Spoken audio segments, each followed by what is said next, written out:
Ito, nag-set up tayo ng isang mini PC, Wi-Fi 5 PC version ng Wi-Fi 5 mini PC o PC version. So, ginamit natin itong Sabendo na galing sa Romars Lab. Ito ay sa Dense Universal Custom Board at itong dalawang to, okay?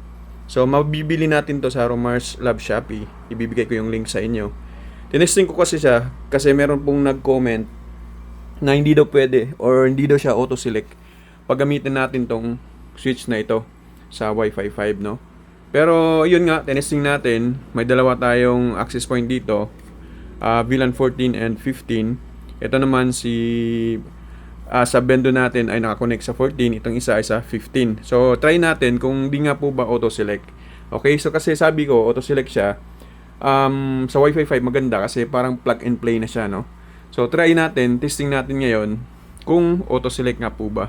So ito, dito tayo kukonect sa VLAN 14. VLAN 15 pala.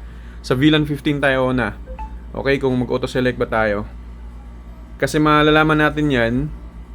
Okay, so yung cellphone ko ay medyo di siya pwede sa... Kailangan nating pumunta sa Chrome ito. Itong cellphone lang naman na ito.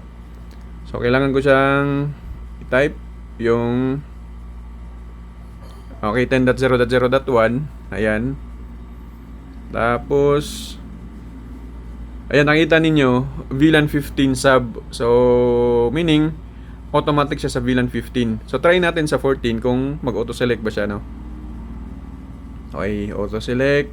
Dito tayo sa 14. Eto. Makita naman natin yan sa portal kung nag-auto-select siya or hindi. So, di siya pwede sa dito. Kailangan natin pumunta sa browser. Mag-type muna ako ng 10.0.0.1.